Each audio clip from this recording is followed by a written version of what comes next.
Erno Rubik, the inventor of the Rubik's Cube, once said, "Our whole life is solving problems." He was an architect and professor of architecture. His famous invention was initially created as a teaching tool to help his students understand 3D geometry. Since the Rubik's Cube was invented 50 years ago, roughly 500 million cubes have been solved, proof of the enduring popularity of puzzles. Puzzles are challenging, intriguing, and we enjoy working them out. Problems are essentially the same thing, but with a big difference. This week, let's reframe problems as puzzles and see what happens when we do. And all in the time it takes for you to breathe, reboot, and have a cup of tea. Episode 18. There's no such thing as a jigsaw problem. Part 1. No problem. Children are the wisest of souls. Have you ever wondered why they enjoy jigsaw puzzles so much? It's because they're puzzles rather than problems. Puzzles are exciting, mysterious, something new to work at, to make sense of, a bit like the world in which they find themselves. Give a child a jigsaw and present it as a jigsaw problem, more likely than not, it will immediately become a chore, a bore, a completely unappealing task. In school, many of my subjects were graded with a problem-solving element. Problem-solving became something that we just had to crack on and get on with if we wanted to get good grades.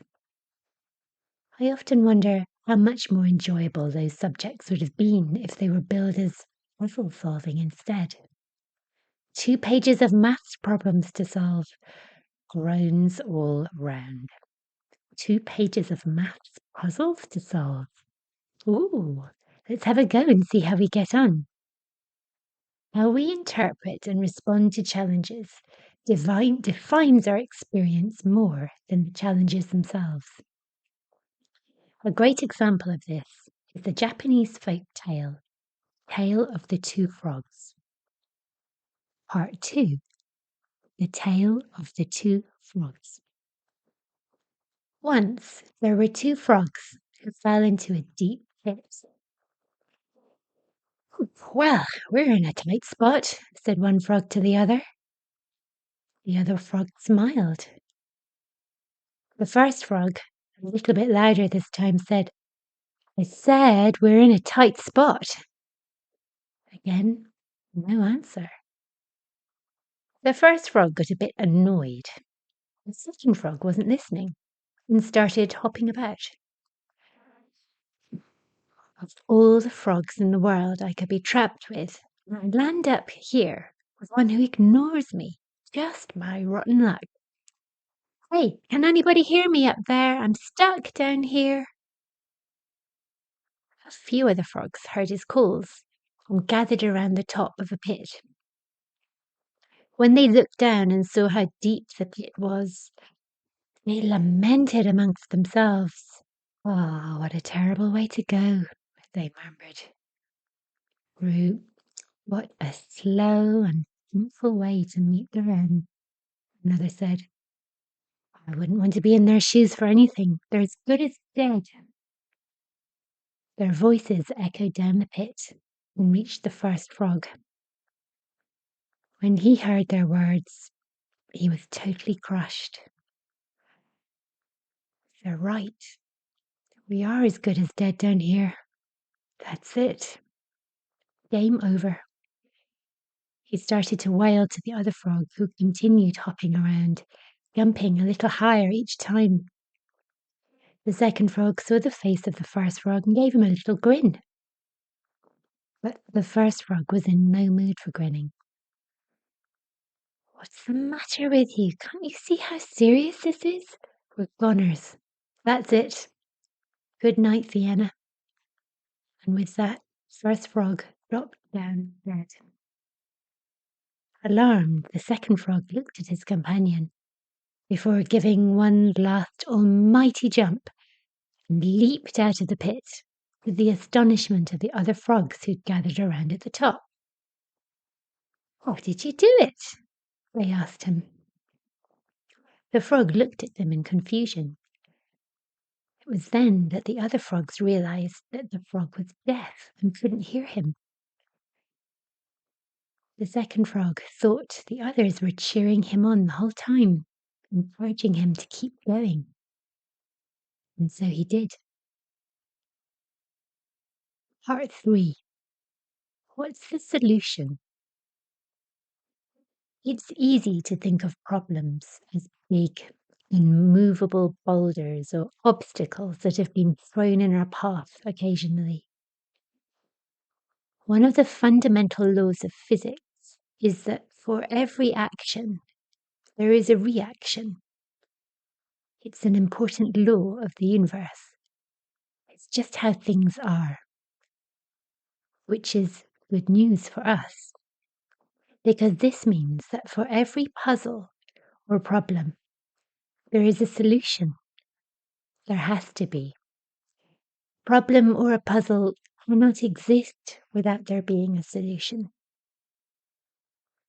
Rubik didn't create his puzzle to deliberately frustrate or annoy us, although if you've ever attempted to solve one, you may well have found the experience frustrating and annoying. He did it to teach his students about the principles of 3D geometry. The solution exists.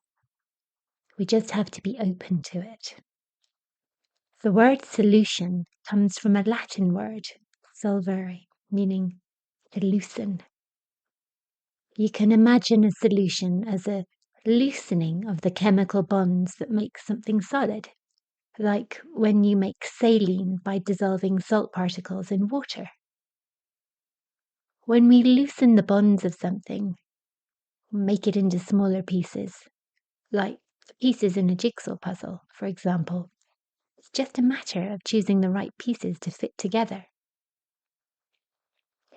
Erno Rubik was a very wise man. He said, "Complex things, if you don't understand them, seem complicated."